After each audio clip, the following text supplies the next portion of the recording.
Why, is yours from NF? Our mom got it from Kmart.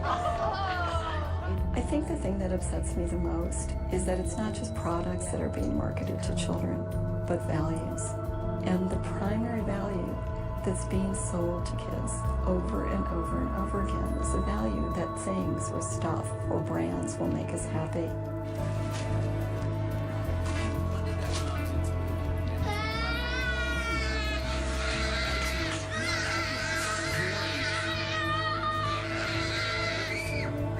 Corporate marketers have actually studied the whole nagging phenomenon, which corporations do nagging better, and they provide advice to corporations about, what kinds of tantrums work better. Children sometimes say, can I, as much as 9 times.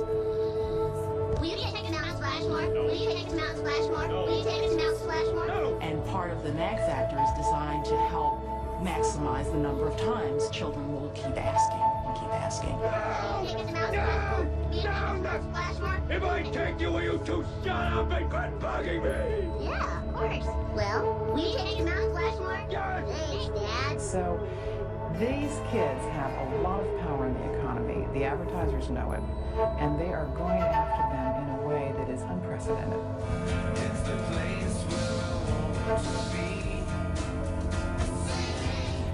This generation of children is marketed to as never before.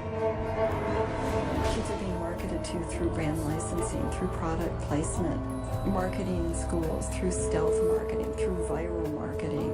There's DVDs, there's video games, there's the internet, there are iPods, there are cell phones. There are so many more ways of reaching children so that there's a brand in front of a child's face every moment of every day. What we have is the rise of 360-degree immersive marketing, where they try and get around the child at every aspect, at every avenue. Great game. Kids are inundated with this. They are buried in this. Buried in this media blitz. Kids are now multitasking with media. Hello? Hey girl, what's up? No way. Plug in your iPod or MP3 player. Yeah, new music. They are using more than one medium at the same time. So they're surfing the web, and the television's going with MTV, and they've got the iPod with one earbud in, and they are more vulnerable and are bombarded with over 3,000 commercial messages every day. Marketers know these are little sponges. They're so wide open. They want to get that brand loyalty for life because that's big bucks. It's about people wanting to convince our children that life is about buying, life is about getting. Part of this by any means necessary. I mean, we've got to get to the kid. We've got to make sure that that child is indoctrinated as a consumer cadet. So therefore, we've got to get to them in ways that maybe they don't even know.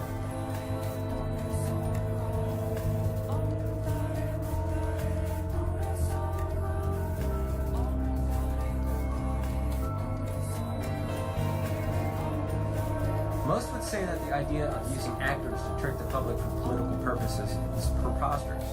But then again, most people are unaware of a declassified CIA program called Operation Mockingbird, which is solid, undeniable proof that our government is very much interested in using the media for trickery and deception. Here's a short clip from those congressional hearings.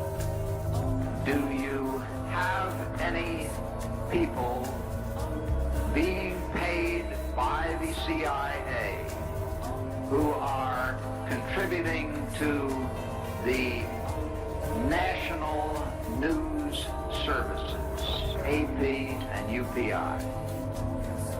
Well, again, I think we're getting into the kind of detail, Mr. Chairman, that I'd prefer to handle in executive session. Senator, do you think that you named the news organizations? That remains to be decided. I think it was entirely in order for our correspondents at that time to make use of the CIA agent chiefs of station and other members of the executive staff of CIA as sources of information which were useful in their assessments of world conditions. And that continues today? Well, I would think probably for a reporter it would continue today, but because of all of the revelations of the period of the 1970s, it seems to me that a reporter's got to be much more circumspect in doing it now, or he runs the risk of at least being looked at with considerable disfavor by the public.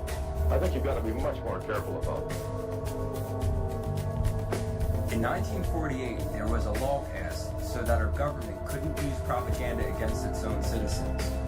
In May 2012, 7 months before Sandy Hook, a Texan Republican introduced an act called H.R. 5736 Smith Modernization Act of 2012, which was an amendment to the 1948 bill, making it legal for the government to disseminate their own propaganda in America using the press, publications, the radio, motion picture films, the internet, and social media, while also giving themselves the power to put any propaganda they want directly into their archives, no questions asked, which means their lies and time will officially become history.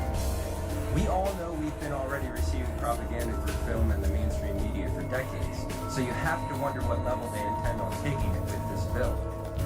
This bill died in the Senate, but was brought up again as an amendment in the 2012 NDAA, found on pages 326 to 328. As stated on maxkaiser.com, it is the same exact bill except one word is left out. The article goes on to mention that Section B expressly allows the use of propaganda domestically as long as there is some possibility that at least one non-U.S. citizen will eventually receive the given communication. This completely reminds me of the scene in the movie Wag the Dog, and if you haven't seen that movie, I strongly recommend it. Crisiscast.com. It's a company that specializes in staged crisis events. Let's look at the About section. Our specially trained professional role-play actors and internationally accredited film crews bring realistic, informed crisis management and disaster incidents to life. We are able to use specialist film techniques and disciplines to bring the best of theater and film to our live, immersive simulations.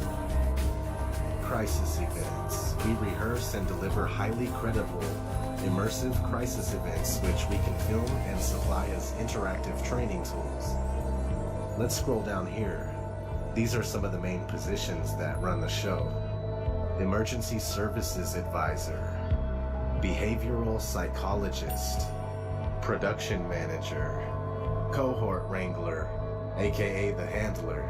So come on over to this website and have a look around. It has everything you need for a staged event like we're witnessing in Orlando.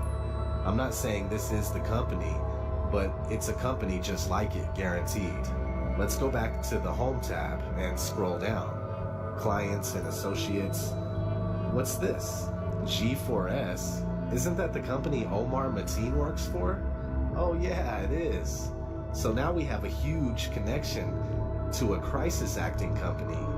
These things are out there, people. Look, here's another one. Flashpoint reality-based training.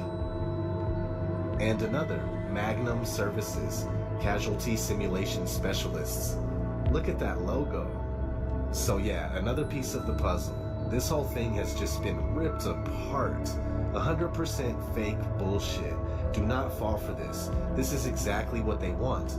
For you to be upset, sad, and in fear. I'm trying to help you. Call me retarded all you want. It doesn't affect me. Just wake up.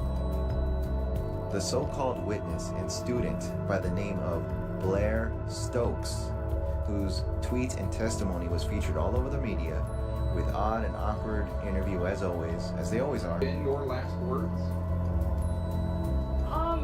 At the time, honestly, I was thinking anything. I was thinking that a book could possibly protect me. That's right. Now listen, specifically a powerful behavioral change marketing firm called Salter Mitchell. Let me say that again. Behavioral change marketing firm, which is basically an Edward Bernays public relations brainwash type firm. That's right, Propaganda 101, Mind Control and Manipulation 101, which specializes in crisis communication. Crisis communication. You seriously cannot make this shit up. To use witnesses who just laugh it up, do a horrible acting job, display obvious duping delight, and have their background be so obvious and blatant. So let that all sink in. And as you let that sink in, I want to go ahead and remind you viewers